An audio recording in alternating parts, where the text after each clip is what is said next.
রথযাত্রা লোকারণ্য মহা ধুমধাম, ভক্তরা লুটায়ে পথে করিছে প্রণাম। মনে আছে আমরা ছোটবেলার পাঠ্য বইতে এটা পড়েছিলাম। আজকে সেই ইতিহাসের প্রত্যক্ষদর্শী হয়ে রইলাম। আমাদের মিন্টো পার্কের মোড়ে ইসকনের রথের প্রসেশন বেরিয়েছিল। আমি কোনোদিন এই এক্সপিরিয়েন্সটা করিনি, তাই ভাবলাম আজকে গিয়ে দেখি যে কি হয়। দেখলাম হাজার হাজার মানুষ তাদের ভক্তি ভরে রথের দড়িতে টান দেওয়ার জন্য লাইন লাগিয়েছে।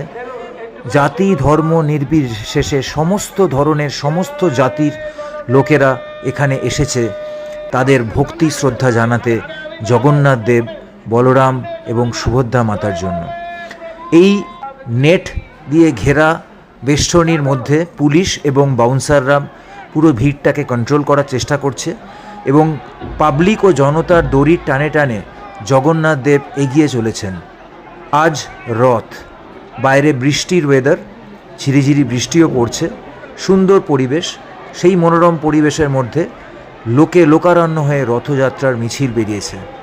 আর এখানে যারা সাধু বা সন্ন্যাসী বা স্পিরিচুয়াল লিডার্স যারা বসে আছেন, তারা সুন্দর সুন্দর মোটিভেশনাল স্পিচ দিচ্ছেন এবং সমস্ত ভক্ত সমাগমকে দিচ্ছে লাড্ডু এবং নানা ধরনের প্রসাদ।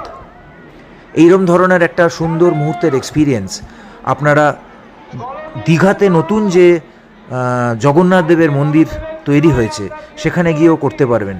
এবং আমরা পুরীর বাইরেও আরও অন্যান্য অনেক জায়গাতে রথের মেলার এই অসম্ভব সুন্দর এক্সপিরিয়েন্স করেছি। তো কেমন লাগলো? আমি চেষ্টা করলাম আপনাদেরকে এই রথের দড়ি ধরে টানার এক্সপিরিয়েন্স শেয়ার করার। আপনারা হয়তো পৃথিবীর ডিফারেন্ট জায়গা থেকে, ডিফারেন্ট কর্নার্স থেকে এটা দেখছেন। আশা করি আপনাদেরকে আমি রথের মেলার বা রথের যাত্রার একটা অসম্ভব সুন্দর এক্সপিরিয়েন্স দিতে পারলাম। যদি ভালো লেগে থাকে তাহলে কমেন্ট সেকশানে জানাবেন যে আপনাদের দেখা শ্রেষ্ঠ রথের মেলা কোথায়, পৃথিবীর কোথায়। সেটা যে নট নেসেসারি আমাদের কলকাতায় হতে হবে বা উড়িষ্যার পুরীতে হতে হবে বা দীঘাতে হতে হবে বা মায়াপুরের ইসকনে হতে হবে, অথবা দেশের বাইরে বিদেশের কোনো জায়গাও সেটা হতে পারে। কোনো অসুবিধা নেই, শেয়ার করুন, জানান আপনাদের এই এক্সপিরিয়েন্সের কথা। কমেন্টসে আমি অত্যন্ত উদ্গ্রীব অপেক্ষায় থাকব, আপনারা আপনাদের মতামত জানাবেন।